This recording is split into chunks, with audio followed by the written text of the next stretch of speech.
Kumusta? Magandang umaga sa ating lahat mga ka-farmers, mga ka-viewers from Luzon, Visayas at Mindanao, pati sa abroad at sa ibang bansa, kahit saang sulok man ng ating mundo. So sa inyong lahat, isang napakagandang umaga po sa ating lahat.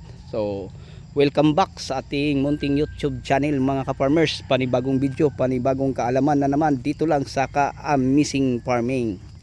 So sa umagang ito mga ka-farmers, ang pag-usapan po natin yung tungkol po sa isang tanong kung paano natin maiiwasan, kasi ang tanong niya mga ka-farmers, ano daw ang gamot sa wilting, brucel wilt o bacterial wilt. So yun po mga ka-farmers ang ating bigyan ng linaw na explanation, kasi pag magka-wilting ng ating tanim mga ka-farmers, share ko lang po sa inyo, ay wala na po tayong gamot o lunas para sa ating tanim. So paano natin sila maiwasan? May gagawin lang po tayo. Okay, so tara, samahan nyo ako mga ka-farmers habang mamasyal at magkwentuhan patungkol po sa isang tanong. Kasi ang ating talong mga ka-farmers, kita nyo kahit nabagyo tayo, sobrang dami pong bunga, yan tingnan nyo mga ka-farmers. So ganyan karami ang bunga na ating talong kahit binagyo pa. Ayan kahit saan tayo lumingon, ganyan karami. Pero pag itaas ay wala po tayong bungang makikita.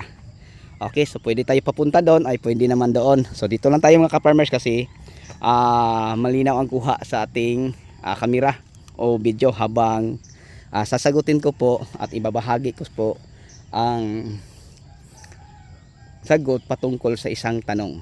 Okay, so ang gagawin lang natin mga ka-farmers, share ko lang po dito sa ating ginagawang video ngayon. Sa paglampre pa lang natin mga ka-farmers, alam nyo na hindi din natin malalaman kung ang lupa ay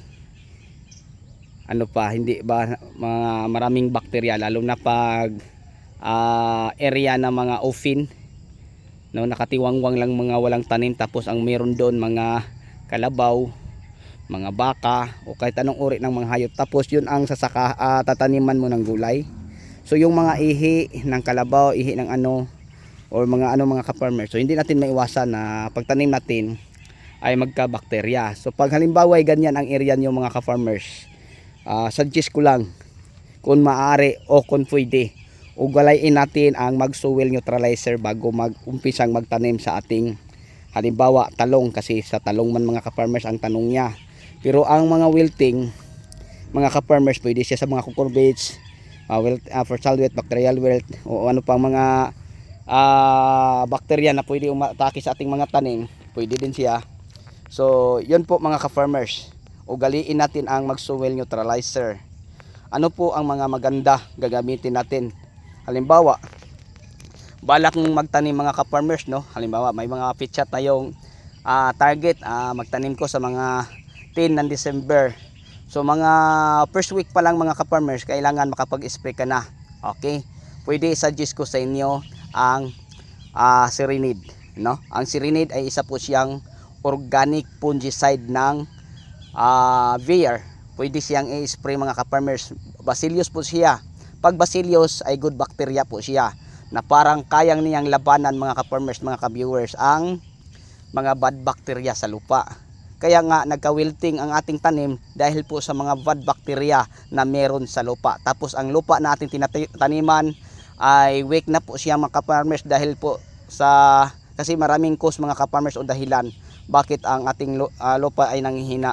Dahil po halimbawa may area ka na walang tigil mong tinataniman, halos lagpat ng 10 taon, tapos hindi mo inugali mag-meet ng mga soil neutralizer. So alam nyo, marami tayong mga soil neutralizer na pwede nating mga gagamitin para pang-kondisyon sa lupa. Pero pag nagka-bacteria na, yung Serenade pwede. Okay, so ang tamang dosage sa Serenade, kung knapsack sprayer, pwede yung lagyan ng 40 ml, kasi yun po ang suggest na dosage. Pero pag para sa bacteria, taasan mo pa mga ka-farmers, pwede mo gawing hanggang 60 o 80 pa, walang problema, kasi wala namang tanim doon, para lang ma-minimize o makontrol ang pagdami ng mga bad bacteria, para labanan po sa mga good bacteria na available sa ginagamit nating produkto. Okay, kung wala kayong Serenade na bibili, ano pang iba? So bigyan ko lang kayo ng dalawa mga ka-farmers. Husako. Ang Husako mga ka-farmers, ganun din, Bacillus din po siya. Okay, good bacteria. Nakaya po niyang labanan ang mga bad bacteria sa lupa. Once na maano siya sa tubig mga ka-farmers, tapos ma-apply mo sa tanim, ay bigla silang dumami at kalabanin yung mga bad bacteria. Kasi pag ang bacteria ay marami mga ka-farmers compare sa mga good bacteria, maraming mga tanim natin na bigla lang mamamatay.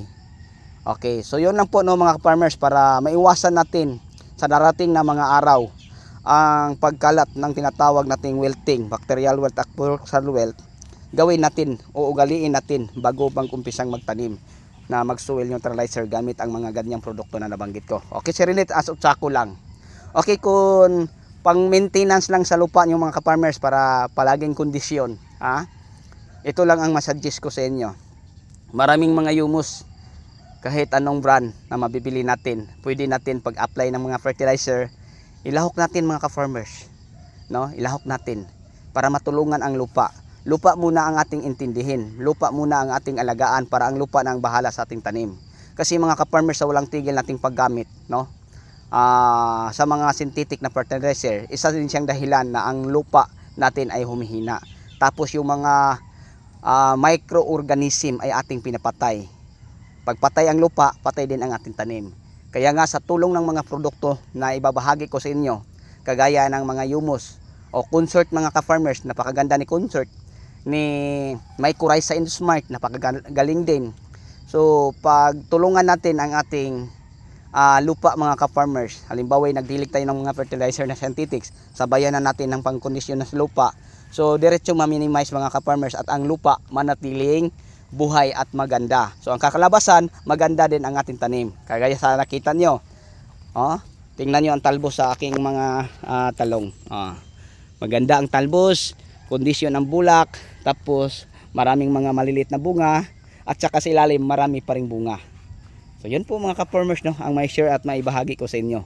Kung makita nyo mga ka-farmers ang tanim nyo na ganito, kahit na bagyo tapos napakadaming bunga, kahit ikaw mga ka-farmers, simula umaga hanggang hapon magtrabaho, hindi mo parang hindi ka mapagod dahil masaya ka, katulad ng mga tanim mo na inaalagaan mo. Kasi lupa muna ang inintindi mo bago ka nagtanim. Kasi mga ka-farmers, pag ang lupa ay hayaan lang natin, tanim lang tayo ng tanim, hindi natin sila inintindi, patuloy tayong nagamit ng mga synthetic na mga herbicide, synthetic na mga fertilizer, synthetic na mga insecticide, fungicide, synthetic na mga foliar, unti-unti nating pinapatay ang ano. So para balance mga ka-farmers, kasi bilang isang farmer, pasensya na po, no, hindi ako magaling sa ganyan, pero based to my experience ang ibinahagi ko sa inyo, na mas maganda i-balance natin. 50% tayo sa synthetic, 40% tayo sa organic. So ngayon nagpapa-organic tayo din mga ka-farmers para po sa ating tanim, parang manatiling kondisyon, maganda, maraming bunga. So hindi lang natin pansin mga ka-farmers kung ang ating tanim ay marami bang bunga, kasi sobrang kapal po ang mga dahon, no? Sobrang kapal. Pero pag hihimasin natin o tingnan natin ang ilalim mga ka-farmers, sobrang daming bunga to. Hindi lang natin makita kasi ang mga dahon sobrang kapal. Tingnan mo hanggang sa likuran mga ka-farmers. Kung tingnan natin sa taas, parang ano lang, wala lang, no? Kasi sobrang daming mga dahon. Tingnan yung bunga mga ka-farmers. So ganyan kadaming bunga ang ating makikita. Yan. So kung gusto ka maging ganito, hindi naman natin ma-perfect, at least tayo mga ka-farmers sa mga wilting, bacterial wilt at saka pulsar wilt. So ugaliin natin.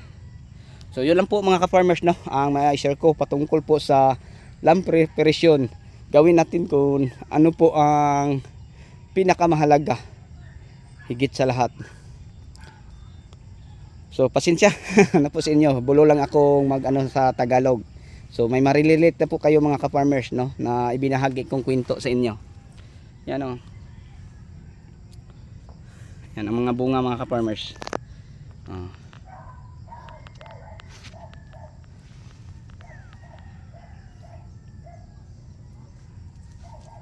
So ganyan karami.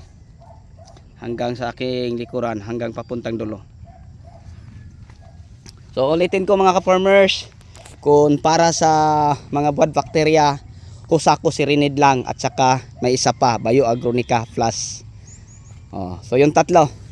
Tapos kung gusto kang manatiling maganda at palaging kondisyon ang lupang sinasaka mo, so yung Mycorrhiza Endosmart at saka Consort or mga humus kahit anong brand, pag halimbawa ay magdilig kayo ng mga fertilizer, parang diretsong mapakinabangan sa tanim mo ang mga nutrient na available sa mga fertilizer na ibinigay mo sa inyong mga pananim.